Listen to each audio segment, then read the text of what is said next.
So, heto na naman tayo. Ginebra versus TNT na naman.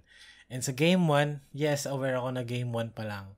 Marami pang pwedeng mangyari. Pero, nakaka-alarma yung Game 1 kasi it showed a lot of, ang daming nangyari kanina na parang reminiscent siya ng mga previous meetings ng dalawang teams ito. And tong video na to, maglalagay lang ako ng picture dito. This is more of, me talking to the microphone without a script. Talagang lang, freestyle lang, kumbaga. Actually, gusto nga siya maging chill. Ayoko siya maging parang rant na hinebrant. Ayoko siya maging ganun. Gusto ko lang maging parang chill. Meron lang akong parang iniisip ngayon na gusto ko lang din tulungan yung sarili kong ma-express. Actually, sasandal nga ako para chill. Yung nakikita ko kasi kanina sa Ginebra versus TNT, napapansin, matagal ko na tong napapansin, pero alam mo yun, medyo parang in denial ka lang din. Like, alam mo yun, yung ganong klaseng dynamic ba bilang nanonood.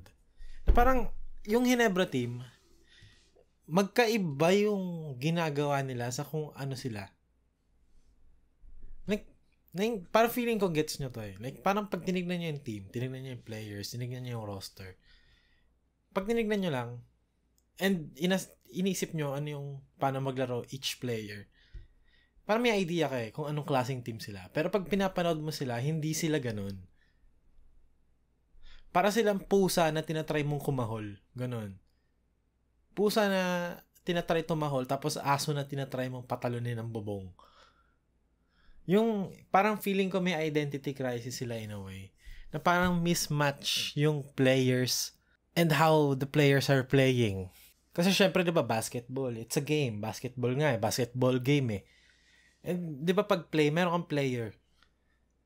Minsan, pag nag-2K ka, you are the player.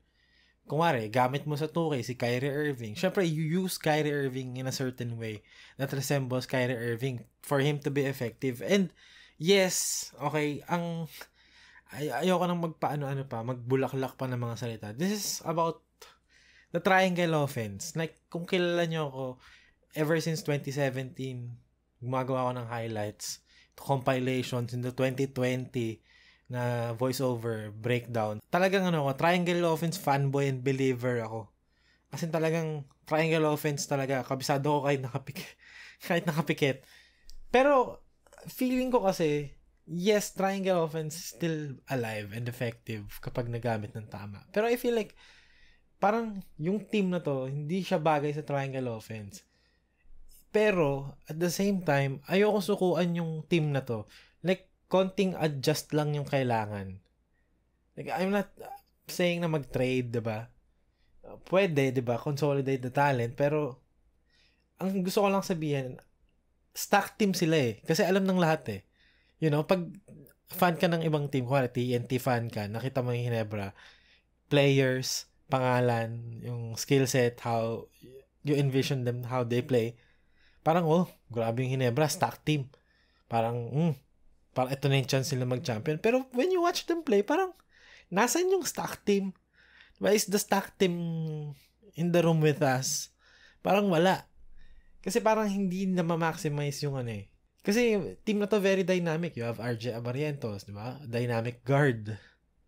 Can shoot off the dribble, can play make, can score, diba? 3 levels, medyo maliit, hindi ganun na mag-finish inside, pero still, diba? Kaya, can play make high level.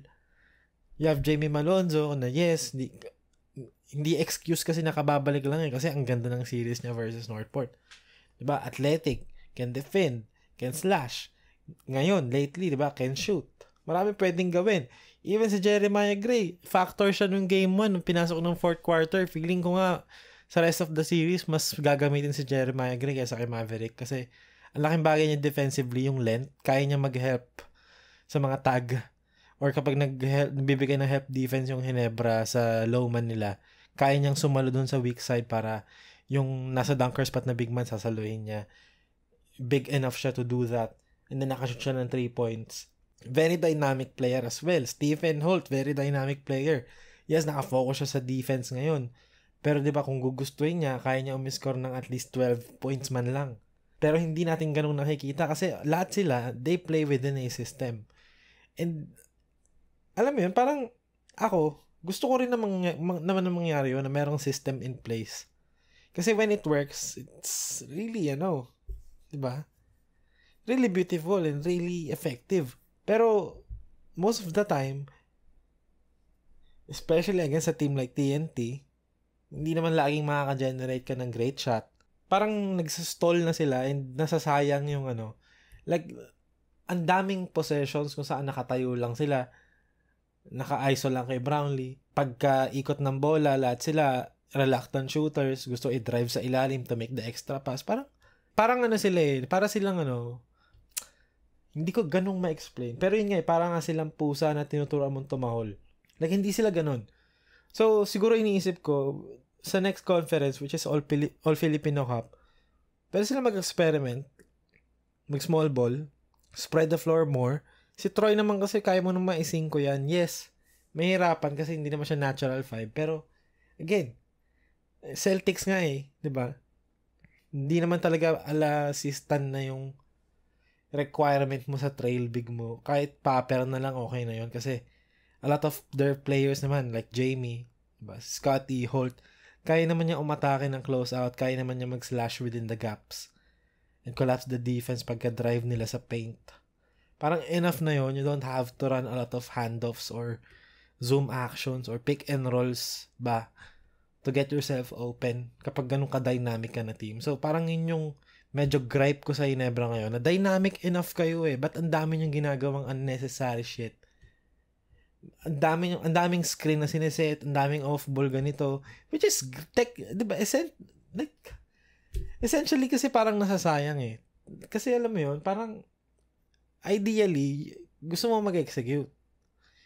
Pero minsan, parang nasasobrahan. So, alam mo yun, like kung titignan natin yung statistics, let's look at the stats. O yan, tignan natin yung stats, okay? Shot distribution, Justin Brownlee, 25 field goal attempts, Scotty, 15, which is okay lang ako doon kasi buong preview ko, di ba, about siya, Scotty Thompson naman, siya yung pinaka-consistent scorer kasi yung iba minsan nawawala. So, again, this is nice, di ba? Brownlee, 25 attempts, Thompson, 15, si RJ, 10. Third highest field goal attempts sa team, pero 23 minutes lang. So, yun yung parang na parang wala na kang Jason Castro. Wala na kang nag-exploit kay RJ sa depensa niya. 23 minutes. Jamie Malonzo, arguably best local nung semifinals, 13 minutes kasi maalat and meron 3 fouls. Wala kang turnover Pero 13 minutes, 'di ba? Kahit maalat ka, you missed 5 shots out of 6. 13 minutes.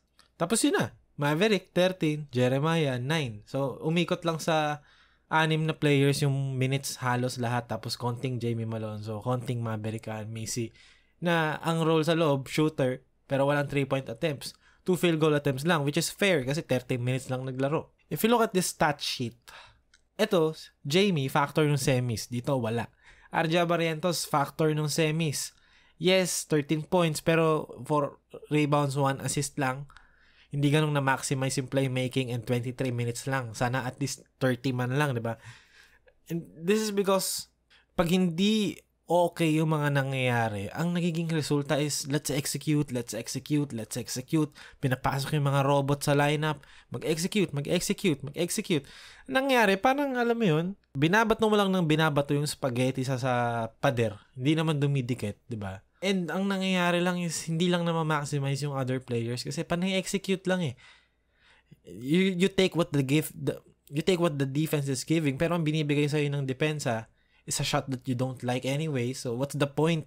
So in my opinion, siguro rest of the series, sana parang they make things simpler pero mas concise. Less execution, less ganun.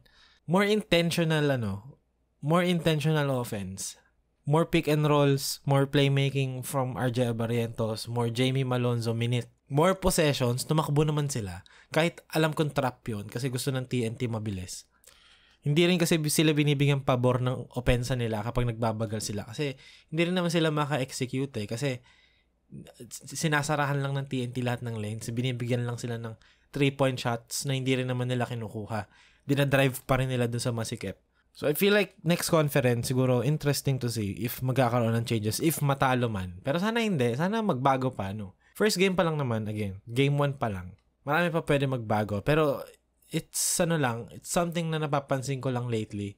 Parang tuwing manonood ako ng Ginebra, even last conference pa, even nung nag-champion sila kontra Meralco nung nakaraan, parang may iba sa team na to, parang hindi sila ganun ka, heart ba? Parang walang puso. Parang hindi sila Ginebra team. Hindi ko ramdam yung Ginebra energy masyado. Like, kay RJ ramdam ko.